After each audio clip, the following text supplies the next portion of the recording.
Menga sabr tilamang ona. Sabrning ham nihoyasi bor. Qizingizning yuragi to'la ayanchli bir hikoyasi bor.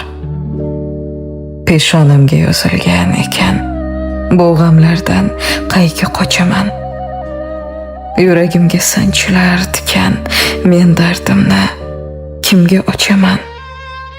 Qoqilaman ming bor azobdan, kuchim yetmas g'amni yengishga. Osmonlarda ucha olmay baxtdan qiynalaman qanot qoqishga. Qayga boray ayting onajon, yo'llarim tosh, yo'llarim chaqir. Nega meni buncha qiynaydi peshonamga yozilgan taqdir? Menga sabr tilamang ona, sabrning ham nihoyasi bor.